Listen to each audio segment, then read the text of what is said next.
words, not mine. Why is Freddie so cold, though? I don't know, man. And slept on. Is that 23-year-old Freddie?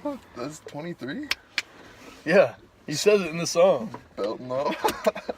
Safety first. Safety folks. first, people. Hold on, Goodness. really quick before we get started today, guys. Quick shout out to Modest Wealth. It's a beautiful company that's all about promoting young entrepreneurs, Gen Z, millennials, right? So if you have an idea and you want to take it to the next level, you want to make a business out of it, go ahead on over to modestwealth.com. You can check them out and they can help you. They have trained professionals in that field, and they also have fire luxury clothing line. They do incredible work all around the board. Like, it's the fleece interior, boy, it's incredible. The thing is, like, they fit so nice. You Right. know what I'm saying? Usually when people our age are doing stuff, trying to build a business, you know what I'm saying? You got No bacon offense. collar, it's just, you know, It's not just like really. the 100% cotton, boy. Yeah.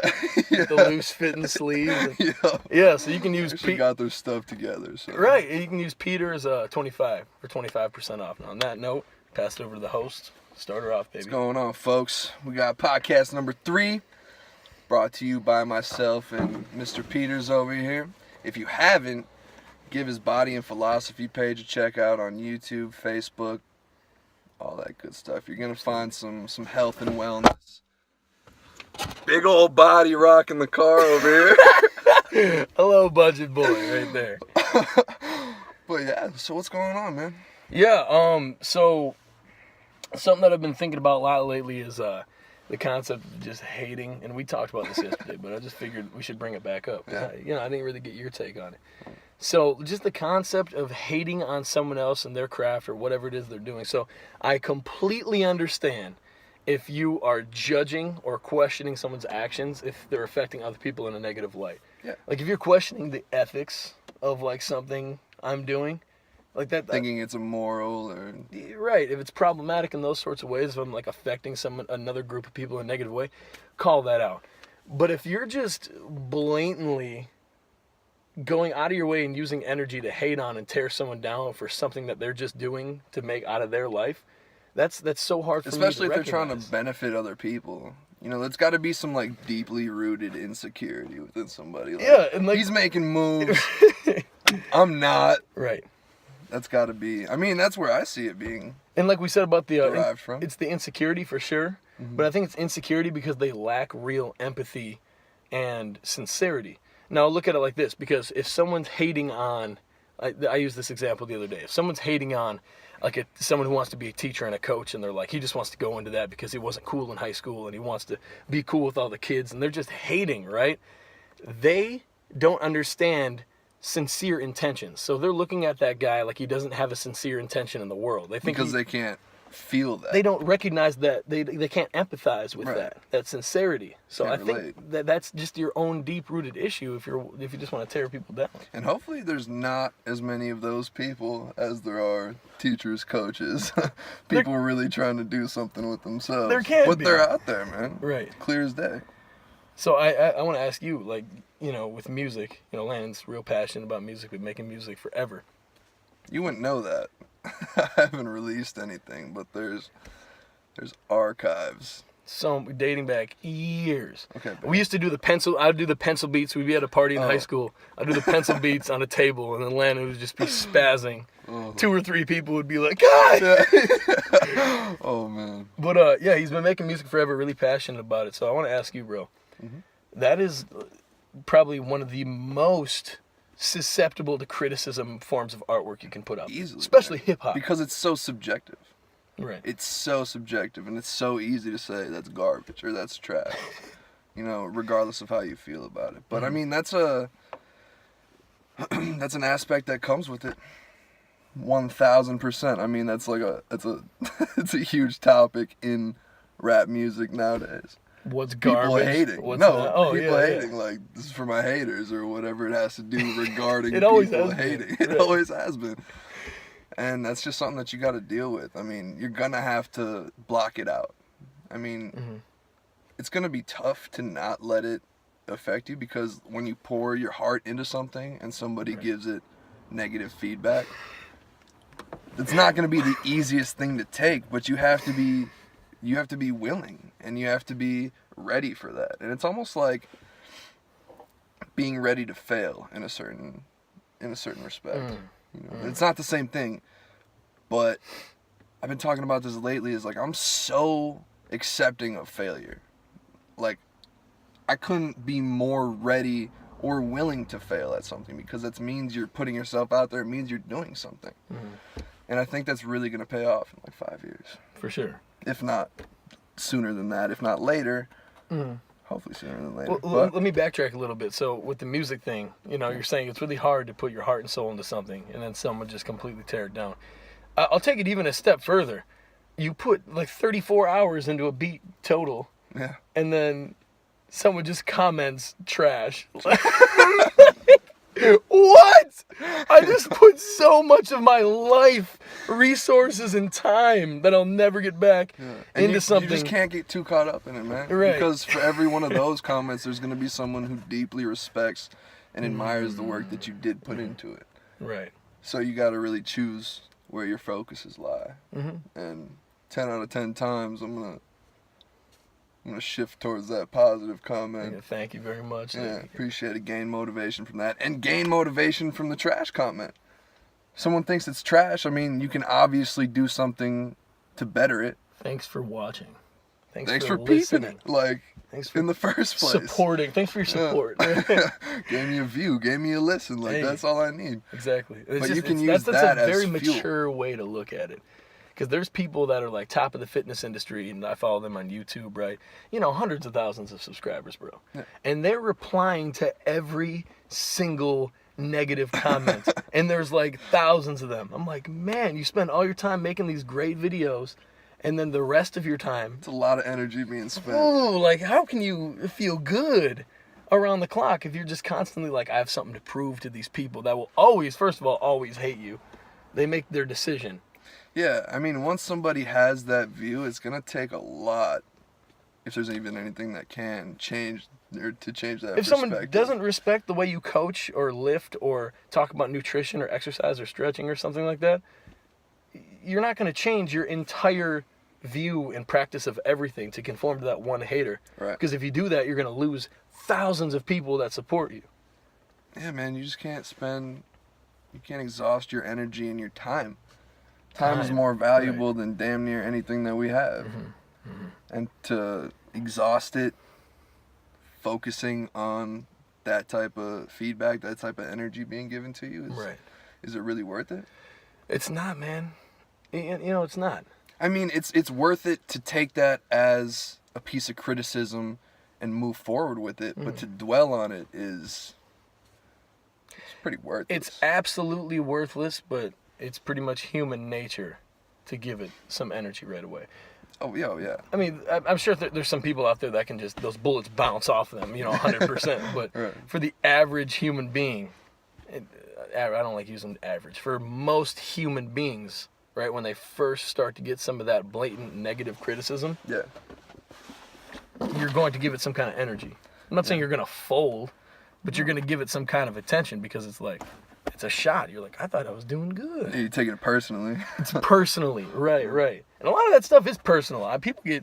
There's some soldiers online, man. Some people locked and loaded with some military-grade internet weapons, ready to lock and load. And there always will be. And that dude, can we change gears a little bit and go back to something you said? Please do. You talked about I can't wait to fail, right?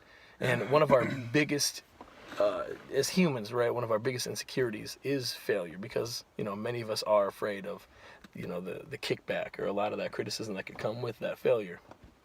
So, failure is correlated to fear. And we talked a while back about fear, whatever you're afraid of, in this specific circumstance. If you're just sitting around, you're like, what am I really, really afraid of?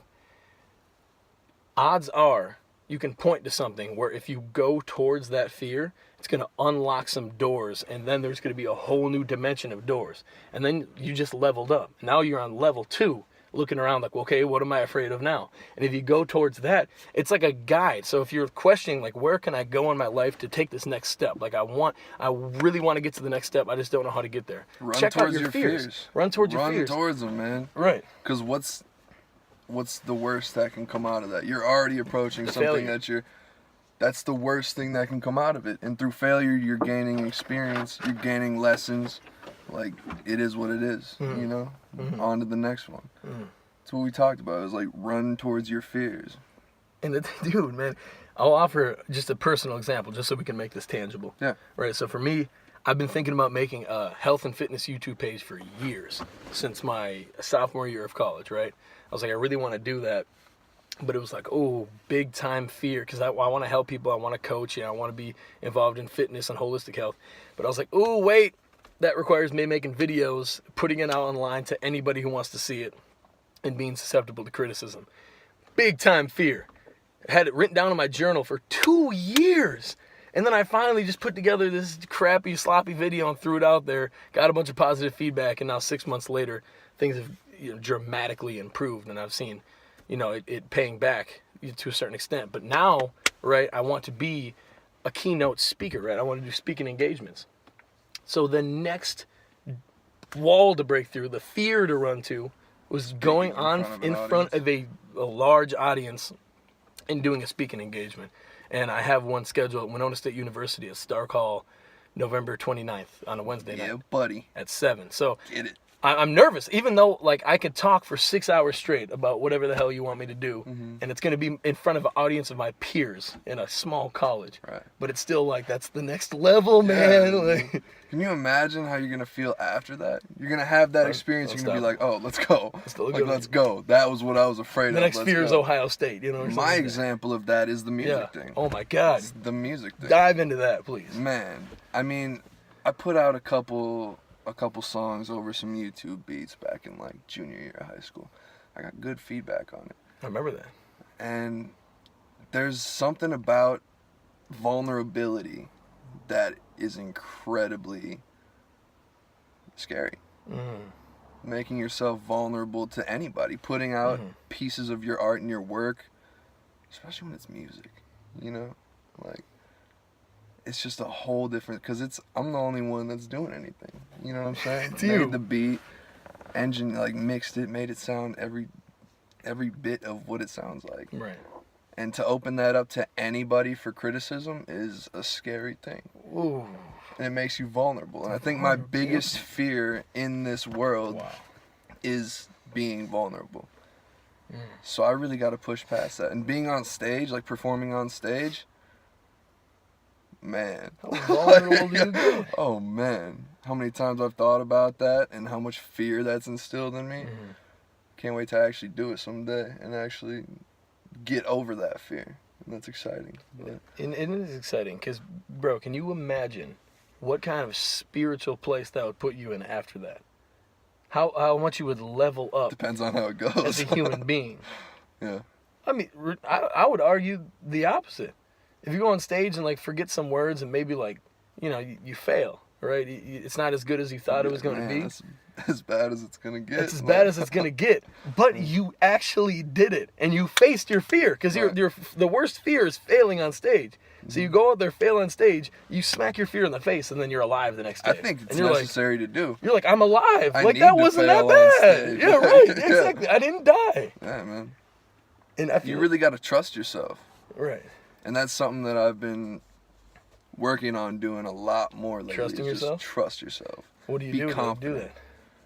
Make decisions more confidently. And just have faith. Like, have solid, grounded faith in whatever I'm doing. Right. I mean, trusting yourself, it kind of speaks for itself. You know what I'm saying? When you go into making a decision, whether it's small or big, trust yourself. And I think that it's going to pay dividends.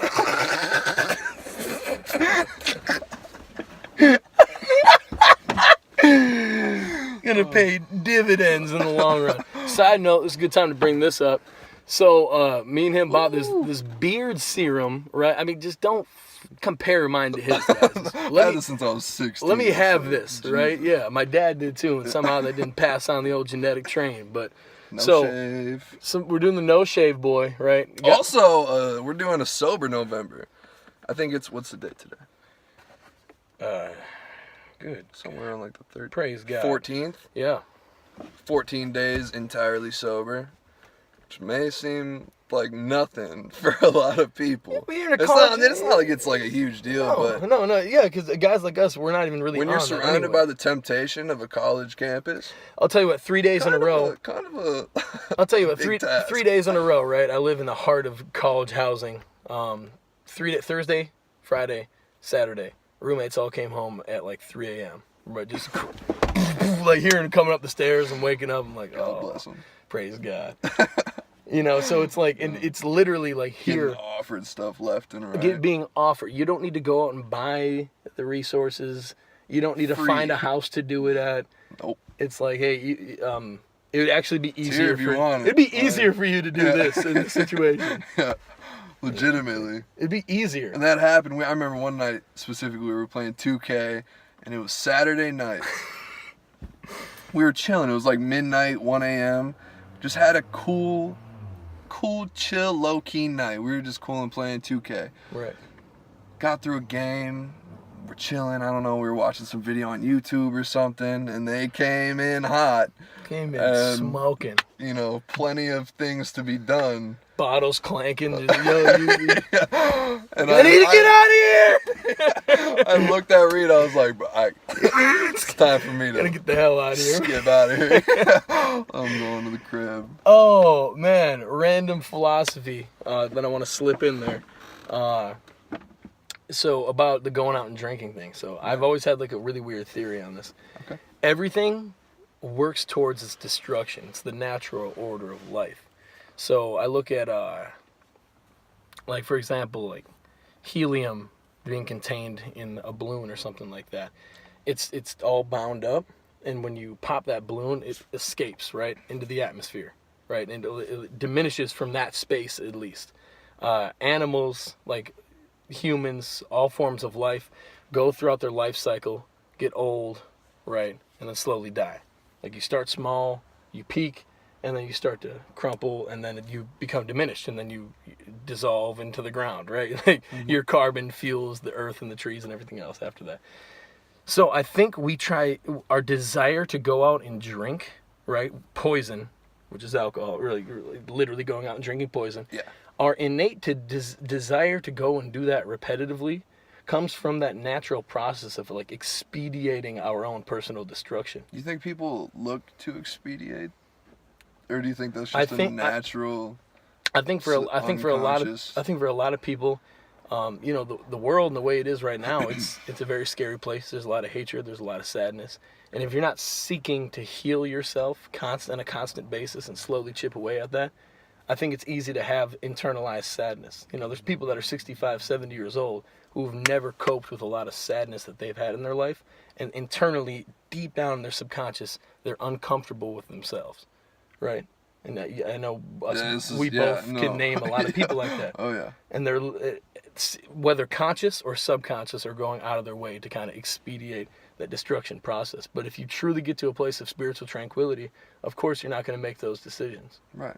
That desire or that need is a lot less powerful. A lot more quiet. Yeah. It's an interesting thought. That's a theory, guys. I mean, that's just me playing around with stuff. I don't even know how to respond to that. 'Cause it's like, just let you talk about it. What I thought, yeah. Yeah, man. Interesting though, man. What you got for me though, man? What'd you wake up today thinking? How'd you feel? Man. Like I told you, I had a dream about my dog last night. Couple dreams. Yeah, let's go back to the dream thing. Warm to the soul. First of all, shout out to Joe Kubera for supporting everything, you know, that we've ever done, I've ever done. Joe is the man, Joe Burma. But so he kind of got burned on this whole dream thing when we started talking about dreams. He didn't really buy into the whole dreams mean anything thing. And then he had a dream that was extremely relevant to his life right after he saw the last podcast, and he was like, what? Wow. Yeah, but I mean, talk about that dream, man, because that is just. I mean, I don't know how relevant that really is right now. The Sammers one? Yeah. We talked a lot about it last time, but I don't know. Just it was soul food. It's like seeing somebody. I mean, I consider her somebody. His dog was like a family member, and she passed. Oh yeah, dude. Let me tell the story about Sammy, because I said that there was a story about her. All right, so 9th grade, I had a dog that I grew up with since I was like 4. one day randomly passed away, and it was not cool. And like a week later, my mom and I were talking, and I was like, would you ever get another dog? And she was like, maybe. Like, probably have to be like a little lap dog to just cool and watch TV with me and whatnot. She was like, how about you? And I was like, yeah, when I get my own place, when I get settled and whatnot, I'm going to get a golden retriever, and I'm going to name her Sammy. She was like, yeah, no, not another big beast in this house. Like, no, it's too much. And we just, like, laughed it off. It was a school night or whatever. Went to bed. Woke up the next morning. Oh, yeah. I forgot about this. Man, woke up the next morning, and I was taking a long time to get ready, so she went and checked her Facebook before giving me a ride to school, which she rarely did. And there was a post from a friend that she hadn't talked to since high school, and it was like, just visited the Woodbury Humane Society, lived in Woodbury. Somebody needs to come get this beautiful 5-year-old golden retriever named Samantha, with a picture of her. And my mom was like, come check this out. What do you mean? Oh, Samantha. I mean, that's like, you can call it whatever you want. Yeah. Call it whatever you want, but it's powerful, man. It was powerful. But it's powerful, yeah, right. And I went that day. I was like, okay, I don't care how much you guys don't want a dog. I'm going to see her. Yeah, right. Went there, and it was just this crazy bond, crazy connection immediately. I put a 24-hour hold on her. Spent the next 24 hours convincing my parents. Right. Like, A dude. and it ended up being, we got her the next day, and it ended up being like the best thing that happened to our family. And it was super dope. But that's that story. And you had a dream about her just Had a playing dream with about her it last night, yeah, and it was super nice. Because it's weird seeing somebody that's gone and feeling them, you know. But it was really cool. Mm-hmm. But mainly my thoughts today were on health, man. Health. The statistics that I heard from, his name is Chris Kresser. He's got a new book out, and said something like 100 million or 1 in 3 just about Americans either have type 2 diabetes or are pre-diabetic to type 2 diabetes. 1 in 3. Right. That's way too many people for a completely preventable, for the most part. There's a small percentage that's not preventable. For an entirely almost preventable, is that a disease? Yeah, Diabetes? and Whatever diabetes is one of the least genetically susceptible diseases from a chemical level. It really is. But That's what we I'm all saying. think, Like, like my it's uncle, almost entirely everybody preventable. says, my uncle has diabetes, my grandma has diabetes or cancer, so That's I because need of to the get it. modern food environment. It's man. just what Like, the Western diet is. yeah, You're not going to find that. And 88% is either 80 or 88. Either or, it's a pretty damn large number. Don't know that they're pre-diabetic. Right. And then they'll continue to eat the stereotypical Western diet. Yeah, man. Even if they think they're being healthy and buying the Uncle Ben's rice and things like that, they don't understand a lot of these genetically modified properties are going to bring some of these issues into your microbiome and your body as a whole. And the thing is, if your gut microbiome is used to wholesome foods, real food, then eating that isn't really going to affect you as much as if you're constantly becomes pumping a culture. that into your body. It's a culture. We have hundreds of thousands of species of bacteria in our gut, and it reacts with food, right? So if you're constantly eating this fake food that you get out of your wrapping paper, right, or just this crazy freeze-dried stuff and these Twinkies and cupcakes, That's all and you're stuff. eating. That's all you're eating. It's pretty much as good as the antibacteria, which is going to kill a lot of that bacteria in your stomach, and that, believe it or not, most of our serotonin, it's a pleasure chemical, and our body is in our gut. That's why we have that powerful response to food, and that's why we're so emotionally addicted to eating food. Yeah. Yeah, it's literally an addiction. It is, because you just get so much pleasure out of it. But those Twinkies, those Twankies, It's twanks. are killing that gut environment. Yeah, man. So it's like you get used to eating those really healthy foods and all the fruits and vegetables. It may be disgusting right They're away. not pleasurable, and that's Right what away, we seek. right is away, though. Pleasure when we're eating food. Right. You want that taste, and That's that's like where a year. overeating comes from. It's like you can bang the whole carton of ice cream because it's so pleasurable good. to you. Yeah. But if you're eating healthy, you're most likely not gonna eat more of a baked potato than you're hungry for. Yeah, you're like, I'll eat about a half a baked potato, I'm straight. Or like I'm good on that. Not even that, but like a bag of spinach. You're like, yo, this is... Take one handful. It's like pulling these off a tree. Yeah. Man, if we got time, really quick, I have a couple questions that I want to ask you. Yeah. I call these the body and philosophy debates. Right? We're gonna do this segment. So, first question. Okay, you're working in a food service. You're a bartender, a waiter, a waitress, something like that. Okay, you're dealing with a customer. You're serving them drinks, him or her drinks, and they're tipping you out really well. You know, you're having a great experience with this person, and they start to lay on their wild political views on you, right? They're totally against your ethics. Mm-hmm. Now, do you put your foot down and make a scene, or do you just let it pass and take the money? Let it pass, take the money all day. Dive into that. I mean, the workplace isn't the time and place for that for that move to be made. You know, right. if you're the owner of the bar or the restaurant, do your thing, and it's really something that's offending or getting to you, and you really want to ask a paying customer to like leave, then that's one thing. But if you're just a server or bartender or whatever, it's so not worth getting into a debate, because that's probably going to be a heated debate. There's no chance. I mean, if someone has some radical political views, they're not going to change the way they and think you're about life. On the opposite spectrum. It's going to change them as a human. Yeah, that's not worth bar. it, no. So I'd say you take the money. Take that 20 piece. Laugh it off. I mean, you need another one? Like, let's... Serve them the light pour. Just Sprite with tap. Just think about the vodka. All right, question number two. Question number two, Landon, of course. Yeah, then we can wrap things up. Yeah, keep them coming. So you're running late to class. Not necessarily like late, but it's like you have class at 3 o'clock and you're walking in the building at 3 o'clock. So you could either like walk in at 3, which is like the professor's already kind of got things going. Everyone's already seated. So it's like you're rushing in, but you're not going to be like marked as truant or late or something like that, whatever. So, but you need to go to the bathroom very bad. Like me right now. Like, okay, yeah. For sure. Yes, no question, right? The gallon jugs really promote that. So, do you just go to class, you know, walk in, like I said, last second, put all your stuff down, and then get up and make another disruption and go to the bathroom and then come back?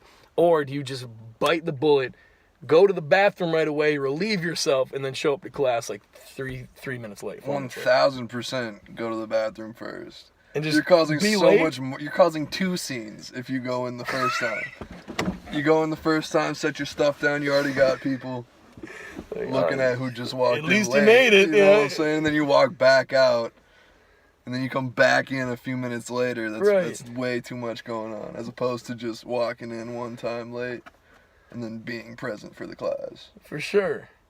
I don't know, because I just look at it sometimes. Arguing. Sometimes I try to let the charisma take over, and I walk in, sit the backpack down, and say hi to the professor. I'm like, "How's it going? Like, how you been?" What if she already got stuff started? Then? But I'm saying, like, it's just starting. Like, it's kind of like take an attendance period. Mm-hmm. You know, it's not like in the middle of a documentary. Whereas 3 minutes into class, 4 minutes into class, they might actually be talking about the first topic. Oh, I bring this up because this is me 4 times a week. What do you usually do? All the time. What's your go-to? To be honest, I usually drop my stuff off, wait 5 minutes, just holding it in, and then go do my thing. Yeah, I'm the type to get that out of the way. Just walk in 3 minutes late, like Had to use the bathroom. My bad. Yeah. So if you take anything away from this podcast, guys, go to the bathroom first. All right, man. Podcast number 3, Body and Philosophy. Landon Crosley. Reid Peters. Peace. Yeah.